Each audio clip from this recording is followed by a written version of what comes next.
ఆవరణలు లేవు, అది చెప్తున్నాడు. ఆ వస్త్రాలు అపహరించడంలో విశేషం. అందుకు ఆవరణం మమ నహిమే దాతుం భావయ గోపవధూజన బృంద, ఇది చెప్తున్నాడు స్వామి.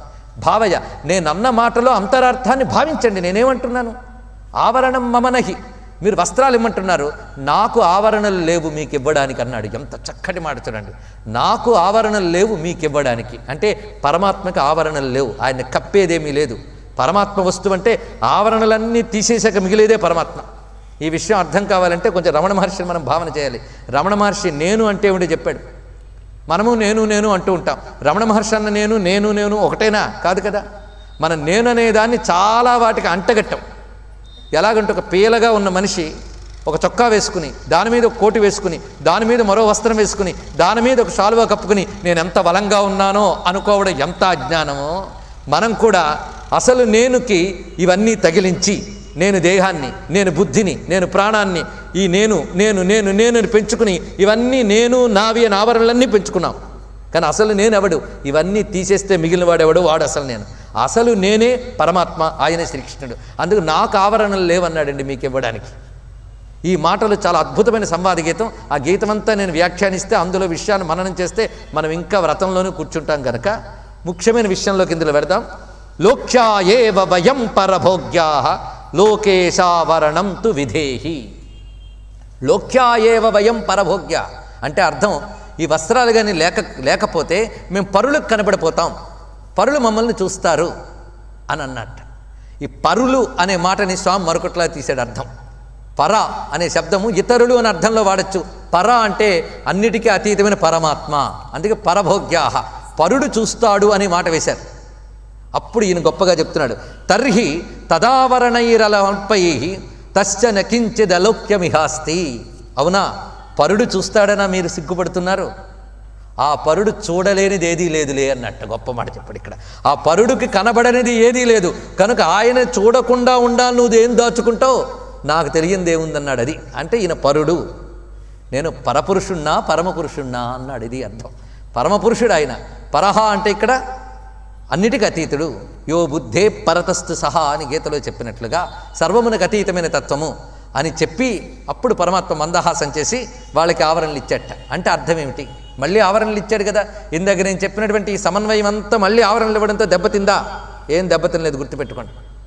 పరమాత్మలో లీనమై తత్వము తెలిసినవాడు మళ్ళీ ఈ దేహాదుల్లో ఉన్నప్పటికీ వాడు బంధితుడు కాడు, వాడు జీవన్ముక్తుడి వలె సంచరిస్తాడు. కనుక ఈ ఒక్క వ్రత కథలో దాగిన అంతరార్థం ఇంత ఉంది కనుకనే మన నారాయణ తీర్థుల యొక్క ఆ దివ్యమైన ఒక్క కీర్తన ఆధారంగా ఈ పరమార్థాన్ని పరిశీలించాం. ఇది గోపికలు చేసిన వ్రతంలో దాగిన అంతరార్థం. ఇందులో నేను వేదాంతార్థం చెప్పాను. ఇది అర్థమైన వాళ్ళు ధన్యులు, అర్థం కాకపోయినా ధన్యులే, బాధ లేదు. ఎందుకంటే ఏదో అర్థం కానంత గొప్ప విషయం ఉందండి దండం పెట్టుకోవచ్చు. ఇంకొకటి ఉంది, ఇందులో ధర్మ విరుద్ధము లేదనేది ముందు తెలుసుకోండి చాలు, మన విమర్శల ముందు మానేస్తాం. ఎందుకంటే అసలు తత్వం తెలుసుకోవాలంటే కొంత సాధన ఉండాలి. ఎప్పుడైనా అంతర్ముఖత్వం కోసం మనం 5 నిమిషాలైనా ఖర్చు చేస్తే ఇప్పుడు చెప్పిన అంతరార్థం అంతా తెలుస్తుంది, సాధకుడికి అర్థమవుతుంది ఇదంతా కూడా. అలాంటి సాధకులు ఎందరో ఉన్నారనే స్పృహ నాకు ఉంది కనుకనే నేను తెగించి అర్థములన్నీ చెప్పాను వారి యొక్క తృప్తి కోసం. అలా కాకుండా ధర్మ విరుద్ధం లేదనేది ముందు తెలుసుకుంటే చాలు. మొత్తానికి పరమాత్మ ఏం చేశాడు? వీరికి తాను పతి కావాలని వ్రతం చేస్తున్న వారికి వ్రతలోపం ఉండకుండా చేసి అనుగ్రహించి అక్కడి నుంచి నిష్క్రమించాడు. అప్పుడు వాళ్ళందరూ కూడా ఆహా కృష్ణుడు ఎంత దయామయుడు అనుకున్నారటండి. చీరలపహరించి సిగ్గులు విడిపించి పరిహసించి అయిన జరగమనకు ఘనుడు నోము కొరత కాకుండా మ్రొక్కించననుచు హరినుతించి రబలలెల్లా. మన యొక్క చీరలపహరించి సిగ్గులు విడిపించి ఈ బిడియాలని వీటిని తొలగించి నోము కొరత కాకుండా మనల్ని ధన్యుణ్ణి చేశాడు పరమాత్మ అని. అప్పుడు స్వామి ఒక మాట చెప్తున్నట్ట, మీరు చెప్పకపోయినా మీ వ్రతం యొక్క సంకల్పం నాకు తెలుసు. సంకల్పో విదిత సాధ్యో, ఇక్కడ సాధ్యో అని మాట వచ్చింది. అంటే ఓ సాధు స్త్రీలారా అన్నాడు. అంటే సత్ప్రవర్తన కలిగినటువంటి ఓ స్త్రీలారా, భవతీనాం మదర్చనం, మీరు ఈ అర్చన చేయడంలో ఉన్న సంకల్పం నాకు తెలుసు, మీరు అనుకున్నది తప్పకుండా నెరవేరుతుంది అన్నాడు. అంటూ ఒక మాట చెప్పాడు. ఇక్కడ కృష్ణుడు చెప్పిన మాటలు జాగ్రత్తగా మనం అర్థం చేసుకుంటే గోపీకృష్ణుల యొక్క అసలు తత్వం అర్థమవుతుంది. నమయ్యావేశిత ధియాం కామ కామాయ కల్పతే భర్జిత క్వథిదాధానా ప్రాయో బీజాయ నేశతే. ఇది మూల భాగవతంలో ఉన్నటువంటి శ్లోకం. మీరు నాపై కోరిక కలిగి ఉన్నారు. నాపై కోరిక కలగడం ఎలాంటిది అంటే ప్రాకృతమైన మానవులను కామించినట్లు కాదు. నాపై కోరిక ఎలాంటిది అంటే భర్జిత క్వథిత ధానా ప్రాయో బీజాయ నేశతే. నాపై కోరిక కలగడం ఎలాంటిది అంటే వేయించిన లేదా కాల్చిన గింజ లాంటిది ఆ కోరిక అన్నాడు. ఇక్కడ చూడండి, నేను మొదటి రోజు ఈ వివరణ చెప్పాను. వేయించిన కాల్చిన గింజ లాంటిది నాపై కోరిక అన్నాడు. అంటే అర్థం వేయించిన గింజ కాల్చిన గింజ మళ్ళీ మొలకెత్తదు. అలాగే నాపై కోరిక కలిగి ఉండడం సంసార బంధంలోకి ప్రవేశింపజేయదు. కనుక భగవత్కామం వేరు, ఇది లౌకిక కామం వంటిది కాదు. పైగా స్వామి యొక్క శరీరం ప్రాకృత పాంచభౌతిక శరీరం కాదు, అప్రాకృత దివ్యమంగళ విగ్రహం. అలాంటి పరమాత్మతో యోగము అనేటువంటిది భౌతికమైన విషయం కాదు. గనక మీకు నా పతిత్వం ఇస్తాను. కానీ ఎలా ఇస్తానంటే ఒక ప్రత్యేకమైన రాత్రుల్లో మీకు నేను నా పతిత్వాన్ని ఇస్తాను. అంతవరకు మీరు వేచి చూడండి. యాతాబలా వ్రజం సిద్ధ, మీరు వ్రజమునకు చేరండి. సిద్ధాహ, అక్కడ సంబోధన కూడా అదే చేశాడు. ఓ సిద్ధులారా అన్నాడు అక్కడ. అంటే వాళ్ళకి సంబోధనలు జాగ్రత్తగా గుర్తుపెట్టుకోండి. ఇందాకేం చెప్పాడు? ఓ సాధువులారా అన్నాడు, ఇప్పుడు సిద్ధులారా అన్నాడు. ఎందుకు చెప్పాడో రేపు తెలుస్తా మీకు.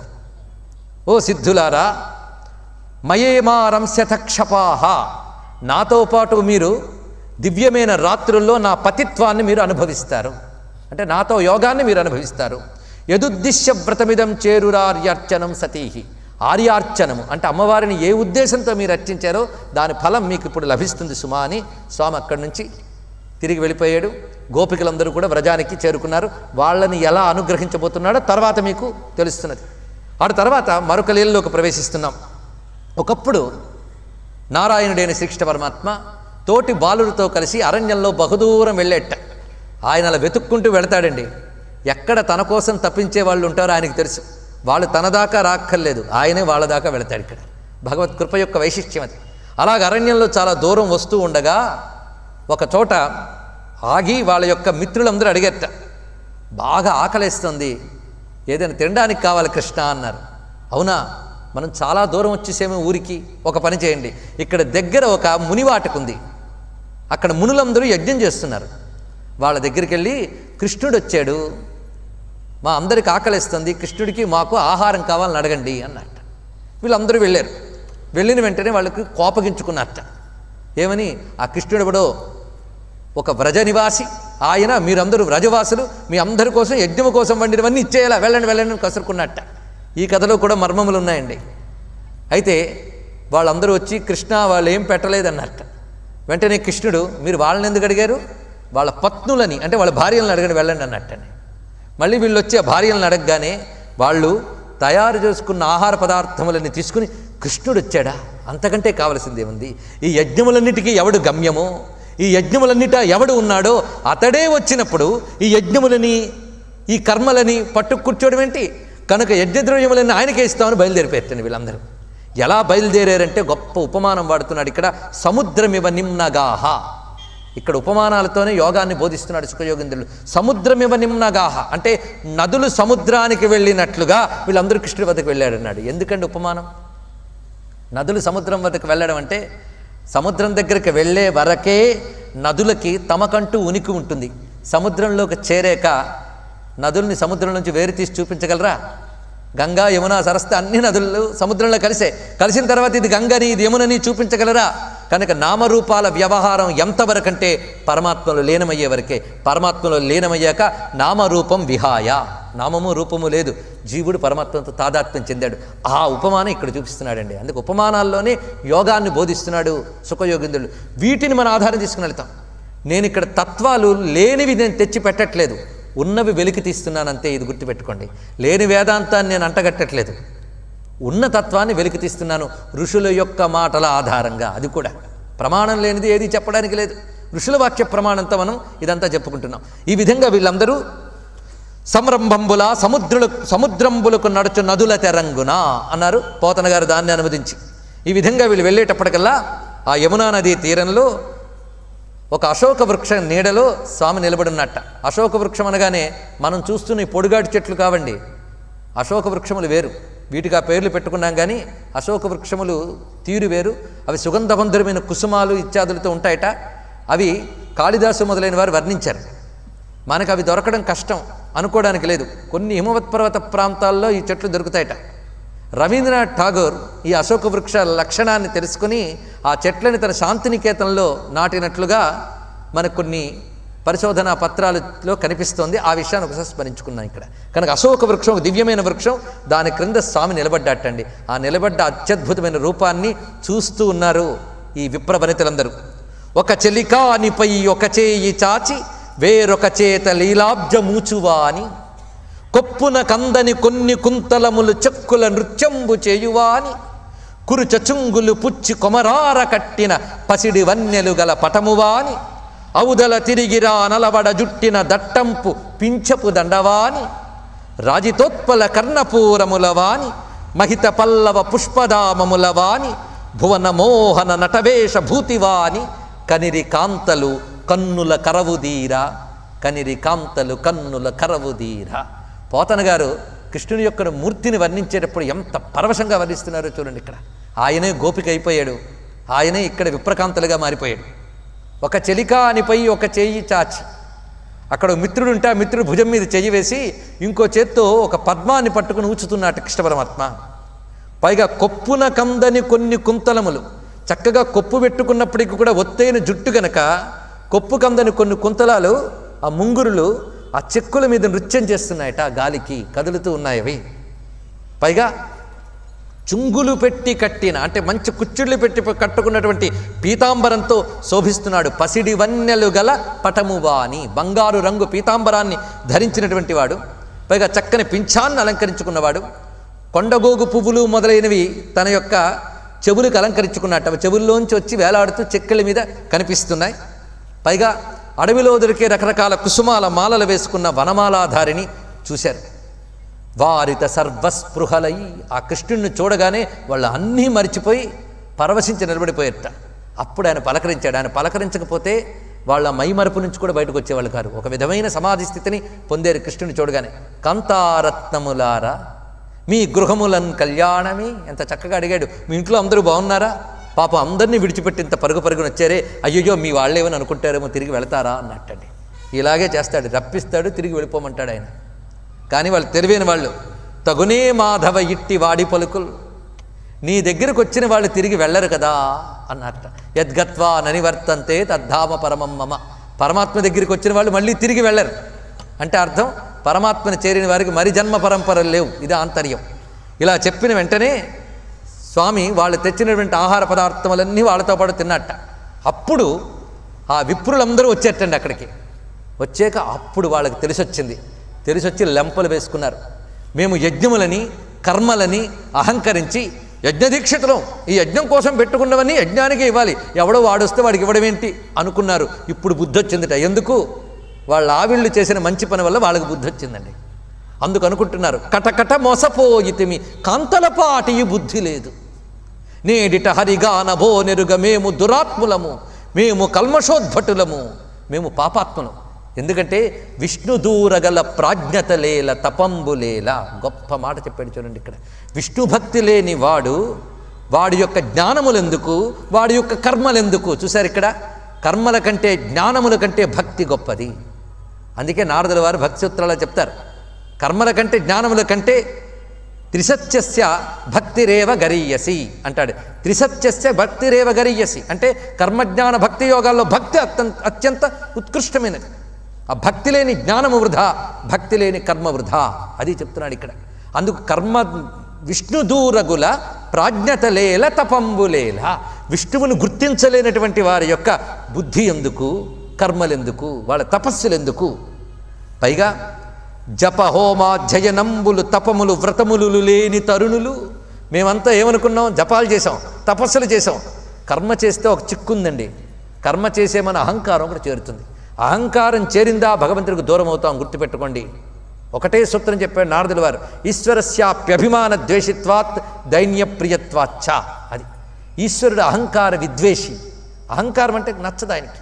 అహంకార రాహిత్యాన్నే ఆయన సంతోషంగా స్వీకరిస్తాడు. అందుకే దైన్యప్రియుడు ఆయన. దైన్యం అంటే అహంకార రాహిత్యం. ఇక్కడ మేమందరం అహంకరించాం. ఏమిటా అహంకారం? కర్మాహంకారం. జప హోమ తప ఇత్యాదులన్నీ చేసేమని అహంకరించాం. అందులో ఏమీ లేవు పాపం ఇప్పుడు ఈ అన్నం తీసుకొచ్చిన వాళ్ళకి. వీళ్ళకి ఉన్నది కేవలం ఒక్కటే, ఏమిటి? నిష్కపటమైన భక్తి. కనుక వీరు ధన్యులయ్యారు, మేము ఆయన యొక్క అనుగ్రహాన్ని పొందలేకపోయాం. ఎందువల్ల అంటే భక్తి సలుపమి అకట, భక్తి లేకపోవడం వల్ల ఇది జరిగింది కదా అని చెప్తూ, అసలు యజ్ఞం అంటే ఎవరు? నారాయణుడే. యజ్ఞో వై విష్ణు అని. అంతేకాదు యజ్ఞమునకు ప్రభువు నారాయణుడు. యజ్ఞేశ అచ్యుత గోవింద. యజ్ఞ ఇజ్జో మహేజ్ఞశ్చ కర్తుసత్రం సతాంగతి. యజ్ఞకృజ్ఞో యజ్ఞభుగ్ యజ్ఞ సాధన యజ్ఞాంతకుర్యజ్ఞగుహ్యమన్నమన్నాదేవచ. అన్నమాయన, అన్నం ఆరగించువాడాయన, యజ్ఞస్వరూపుడాయన. ఇలాగ అన్నస్వరూపుడు, యజ్ఞస్వరూపుడని మేము మంత్రాలైతే చెప్తున్నాం, కానీ ఆ యజ్ఞస్వరూపుడే వస్తే తెలుసుకోలేకపోయాం. తెలుసుకోలేనివ్వకుండా చేసిందేమిటి? అహంకారం. అదే పెద్ద తెర. దానివల్ల మేము క్రతువుల్ ధర్మము మంత్రతంత్ర ధనముల్ కాలంబు దేశంబు దేవతయున్ వన్నులు మేదినీసురులు ఎవ్వాడు అట్టి సర్వేశుడు ఈ క్షితి రక్షింప జనించినాడు ఎరుగమే. అది తెలుసుకోలేకపోయామే. ఇప్పుడు నమస్కరించి మేము శరణ వేడుతున్నాం అని వాళ్ళు కృష్ణుని పాదాల మీద పడితే కృష్ణుని వారిని కూడా అనుగ్రహించేట. ఈ కథలో ఏం చెప్తున్నాడు జాగ్రత్తగా చూడండి. ఇక్కడ మనకి భార్యాభర్తలు అన్నప్పుడు భర్తలు ఎవరు? యజ్ఞము చేసినటువంటి విప్రులు. భార్యలు ఎవరు? వారి యొక్క పత్నులు. ఇందులో రెండు విషయములు చెప్తున్నాడు. వీళ్ళకున్నది అహంకారం. అహంకారానికి ప్రతీకే పురుషత్వం. అది ఇక్కడ చూపిస్తున్నాడు. అర్పణకి ప్రతీకయే స్త్రీత్వం. అర్పణ ఆశ్రయం. అక్కడ తర్కాల్లో వాళ్ళకి కేవలం అర్పణ మాత్రమే ఉన్నది. అది ప్రతీక, అది భక్తి. భక్తికి ప్రతీకలు వాళ్ళు, కర్మకి ప్రతీకలు వీళ్ళు. ఈ రెండు చూపిస్తున్నాడు ఇక్కడ. ఆ భక్తి కర్మ, ఈ రెండిట్లో భక్తి లేని కర్మ వృధా అని. ఇక్కడ స్వామి కొన్ని అహంకారాల్ని తెగ నరకడమే తన లీలల్లో చూపిస్తున్నది. నిన్న ఒక అహంకారాన్ని కొట్టాడు. ఎవరి అహంకారం? బ్రహ్మగారి అహంకారం. గుర్తుంది కదా, బ్రహ్మగారి అహంకారం. ఇప్పుడు యజ్ఞకర్తల యొక్క అహంకారాన్ని కొట్టాడండి ఇక్కడ. అంటే బ్రహ్మగారి అహంకారం అంటే బుద్ధికి సంబంధించిన అహంకారం అది. ఇక్కడ వీళ్ళ యొక్క అహంకారం అంటే కర్మకి సంబంధించిన అహంకారం. ప్రతివాడికి మూడు రకాల అహంకారాలు వస్తాయి, గుర్తుపెట్టుకోండి. ఒకటి, నేను తెలివైన వాడిని అని బుద్ధితో వచ్చే అహంకారం ఒకటి. రెండవది, నేను ఈ కర్మ చేశా ఆ కర్మ చేశా అనే కర్మపరమైన అహంకారం ఒకటి. మూడవది మరొకటి ఉంది, ఇంద్రియ జనితమైన అహంకారం. ఇంద్రియాలతో మమైకం చెంది ఆ ఇంద్రియ ప్రజ్ఞలు, ఒక్కొక్క ఇంద్రియానికి ఒక్కొక్క ప్రజ్ఞ ఉంటుంది. ఇదే నేను అనుకునే అహంకారం. ఆ మూడో అహంకారానికి తర్వాత బుద్ధి చెప్తాడు, ఆ లీల తర్వాత చెప్తాను. ముందు ఈ రెండు అహంకారాలకి దెబ్బ కొట్టాడు. పైగా వీళ్ళు అనుకుంటున్నారట, ధిక్ జన్మనస్త్రివృత్యర్థి దిగ్వ్రతం దిగ్భి యజ్ఞతాం ధిక్కులం ధిక్క్రియాదాక్ష్యం విముఖాయేత్వధోక్షజే. ఈ మాట చూడండి. ఇందులో ప్రతివాడు గుర్తుపెట్టుకోవలసిన మాట. ధిక్ అంటే ఛీ అని అర్థం. ధిక్ అని సంస్కృతంలో అంటారు. దానికి తెలుగులో చెప్పాలంటే ఛీ అని అర్థం, అంటే పరిగమాలిందని. ధిక్ జన్మ, మా జన్మ ఛీ అన్నాడు. మా జన్మ త్రివృత్ జన్మ. సంప్రదాయాలు కూడా తెలుస్తాయండి భాగవతం బాగా చదివితే. త్రివృత్ జన్మ, మా త్రివృత్ జన్మ వృధా అన్నాడు. త్రివృత్ జన్మ అంటే 3 చుట్ల జన్మట. 3 చుట్ల జన్మ వృధా అన్నాడు. 3 చుట్ల జన్మ అని, బ్రాహ్మణ జన్మని 3 చుట్ల జన్మ అంటారు. మనం ద్విజుడు అంటాం, కానీ వీళ్ళు త్రిజులు అన్నారండి ఇక్కడ. ఎలాగో చూడండి. పుట్టుకతో వచ్చేది సౌక్రము. పుట్టుకతో వచ్చేది అంటే మన శరీరాన్ని పొంది గర్భంలోంచి వచ్చాం, ఆ స్థితి సౌక్రము. ఇది మొదటి జన్మ. దీనికి సౌక్రము అంటారు. అంటే తండ్రి యొక్క శుక్రము ద్వారా వచ్చినటువంటి జన్మ గనక దీన్ని సౌక్రము అంటారు. రెండవది సావిత్రము. సావిత్రము అంటే ఉపనయన సంస్కారం ద్వారా వాడికి రెండవ జన్మ వచ్చింది, దీన్ని సావిత్రము అంటారు. మూడవది దైక్ష్యము. దైక్ష్యము అంటే ఏదైనా ఒక మంత్రదీక్ష తీసుకుంటే అది 3వ జన్మ. ఇలా 3 జన్మలు ఉంటాయట. మా 3 జన్మలు వృధాయే. ఎందుకంటే మేము మొట్టమొదటి జన్మ పొందాం, రెండవ జన్మ పొందాం, దీక్షలు కూడా పొందాం. ఏం లాభం? మా యొక్క ఈ జన్మ వృధా, మా వ్రతములు వృధా, మా క్రియలు వృధా, మా సమర్థతలు వృధా. మావే కాదు, ఎవరివేనా. ఎవరు విష్ణువుకు విముఖులో వారు సాధించినవి ఇవన్నీ వృధయే. ఇందులో చెప్తున్నది ఏంటంటే, విష్ణు భక్తి లేని విబుధుడే పాదయుగముతోడి పశువుగాక అని ప్రహ్లాదుడు చెప్పినదే. విబుధుడు అంటే పండితుడు. ఎంత పండితుడైనప్పటికీ కూడా విష్ణు భక్తి లేకపోతే ఇంకెందుకండి, పనికిమాల అహంకారం కాకపోతే. త్యాగరాజ స్వామి వారు చెప్పలేదా భక్తి యొక్క విలువని? భక్తి లేనప్పుడు అన్నీ వృధా అని. భక్తి బిచ్చమీయవే రామయ్య సాత్వికమగు భక్తి బిచ్చమీయవే అనే కీర్తనలో చెప్తారు. ఏమనంటే, ప్రాణము లేని వానికి బంగారు పాగజుట్టి ఆణిముత్యం మురమందు ఉంచు రీతినున్నది అన్నాడు ఇక్కడ. ప్రాణం లేని ఒక శవానికి చక్కగా అలంకారం చేసినట్లుగా భక్తి లేని వాడికి పాండిత్యం కూడా అలాంటిదే అన్నాడు. ఎంత చక్కటి ఉపమానం చెప్పాడో చూడండి ఇక్కడ.